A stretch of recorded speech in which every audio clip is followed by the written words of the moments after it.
April रोजी शनिवार आला असेल तर नाताळ कोणत्या वारी येईल? अशा पद्धतीचं दिनदर्शिकेवर आधारित उदाहरण आपल्याला विचारलं जातं चौथी स्कॉलरशिप असेल किंवा स्पर्धा परीक्षेला. तर 9 एप्रिल रोजी शनिवार आला. 9 एप्रिलला कोणता वार आहे? शनिवार. तर नाताळ कोणत्या वारी येईल म्हटले. आपल्याला यासाठी माहित असलेली बाजू काय आहे? 9 एप्रिल रोजी शनिवार. तर मग नाताळ कोणत्या वारी? मग नाताळला वार विचारलाय पण आपल्याला नाताळची तारीख सुद्धा माहित असणं गरजेची. मग नाताळ कोणत्या दिवशी असतो? 25 डिसेंबरला. नाताळ कधी असतो? नाताळ हा 25 डिसेंबरला असतो.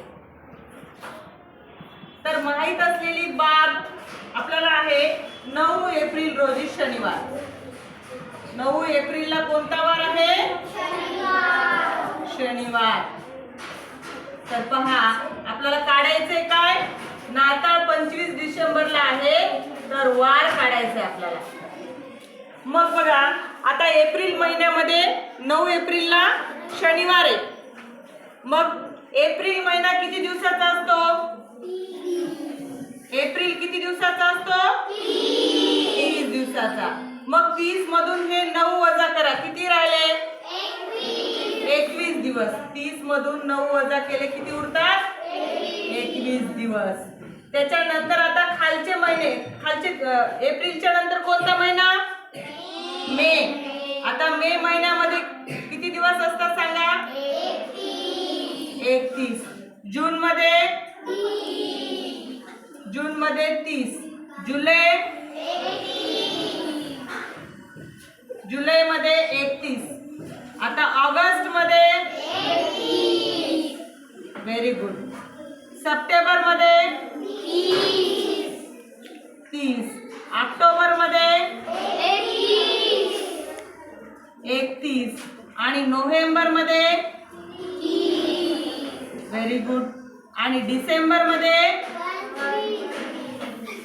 डिसेंबर एकूण किती दिवस असतात? 31. परंतु आपल्याला 25 डिसेंबर पर्यंतच काढायचे म्हणून 25.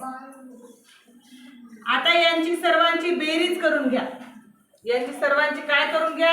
बेरीज. पहा आता 1 आणि 1 2 आणि 1 3 आणि 1 4 आणि 1 5 आणि 5 10 ला 5 ला 2 आणि 1 3 आणि 3 6 आणि 3 9 9 आणि 3 12 आणि 3 15 आणि 3 18 आणि 3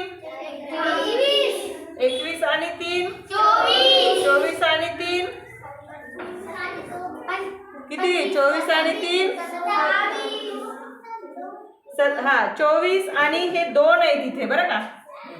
24 आणि 2 26 बरोबर आहे. कारण ही 25 दिवस आहे म्हणून बेरीज आली 260. तर 260 आणि एका आठवड्यात किती वार असतात?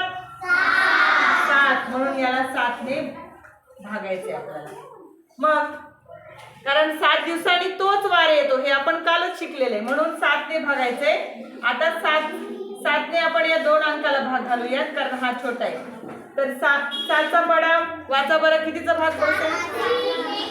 7 त्रिक 21. किती राहिले शिल्लक? 26 मधून 21 गेले 5. 50 झाले. आता या 50 ला कितीचा भाग बसतो? 50 1 7 आता शिल्लक किती राहिला? 1. हे 37 चा भाग बसला. 1 दिवस शिल्लक राहिला म्हणजे 37 आठवडे पूर्ण 37 चा भाग बसला. बाकी 1 शिल्लक राहिली म्हणून वर 1 दिवस. आता 37 आठवडे पूर्ण झाले म्हणजे हा शनिवार या 37 आठवड्यामध्ये येणार आणि 1 दिवस पुढचा वार घ्यायचा आपल्याला. कोणताही शनिवारच्या नंतर 1 दिवस घ्यायचा आपला रविवार. म्हणून पर्याय कोणता येईल आपला? पर्याय क्रमांक 3 रविवार हा नाताळ या दिवशी बघा रविवारी असेल, कारण 9 एप्रिल रोजी शनिवार आहे. आपण 37 आठवडे झालेत, एक दिवस वरती आहे म्हणून त्या पुढचा वार घेतलाय. तर नाताळ कोणत्या वारी येईल? मग रविवारी. धन्यवाद.